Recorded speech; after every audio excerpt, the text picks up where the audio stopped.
My name's Alonzo Portlock, and I'm 3 years old, and I'm sitting on the front steps.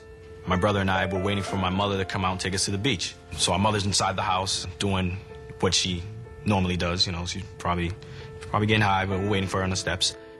And all of a sudden, this woman comes out of the house and just stabs me in the back 4 times. After that, I don't remember anything. You know, I just blacked out. I'm 8 years old. My mother's still using the drugs and everything. And then all of a sudden, out of nowhere, she decides, I don't want to be a mother anymore. Because now it's like, now what? Now what do we do? 30 minutes later, I'm in the system. I'm institutionalized now. That was real tough for me.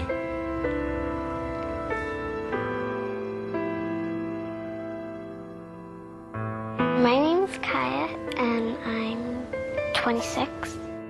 And I like being a veterinarian because I love working with animals.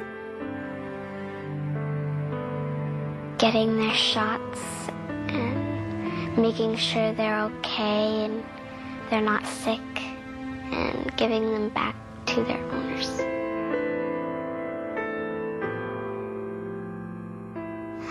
I'm 35 and I have 2 kids.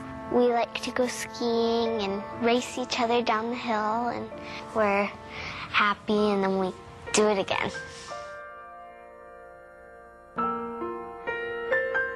Hi, my name is Pamela Butler, and I am 6 years old. We've been traveling in the car for quite some time now, and it's cold. And tonight we'll be sleeping in the back of a U-Haul, and we don't have any blankets. And I don't know when we'll eat.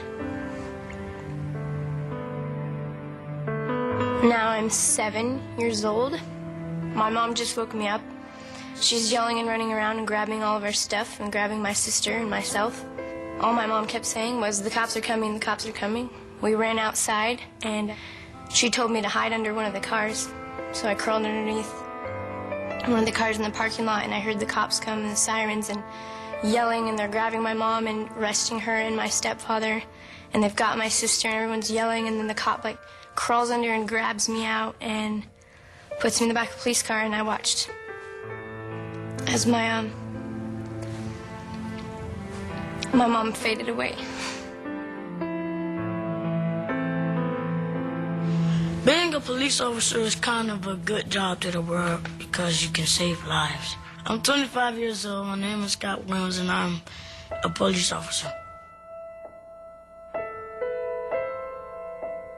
My name is Jonathan Williams. I am 38 years old, and I like to preach. I like talking people out of violence or bullying, and that's why I like being a preacher.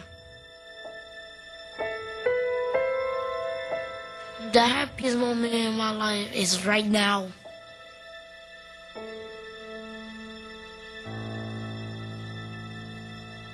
I'm glad I met my CASA because I don't have to live that life. I don't. A lot of people live that life because they have to, but I don't have to because I have an option. I have a CASA now.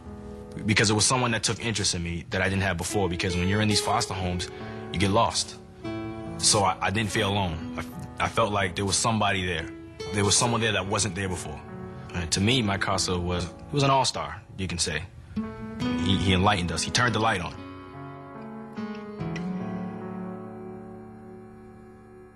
Home is where you come from. Where you come from is where you don't want to leave. It feels kind of wonderful because I got my guardian ad litem next to my side and my family next to my side. It feels kind of wonderful. It makes me feel like I have people who care for me. And now I'm back home, I'm just like, I'm happy.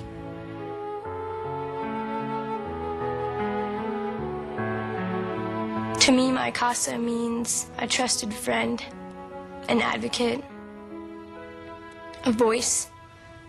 Because when you're young, no one listens to you. They really don't, especially in the foster care system. So for that, she's been everything, like the light at the end of the tunnel. But she's the highlight of my life. She was my friend. I didn't really have anybody.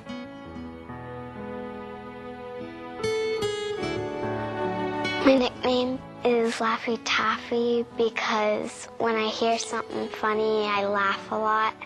What I like about my new family is I have lots of brothers and sisters to play with, spending time with them.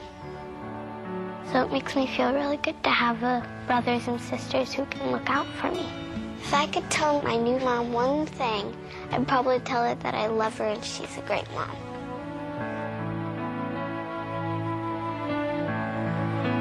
To give a child a CASA is to give them a voice, and to give them a voice is to give them hope, and to give them the hope is to give them the world. And I believe that with all my heart. I don't know what I'd do without my CASA. I don't want to imagine.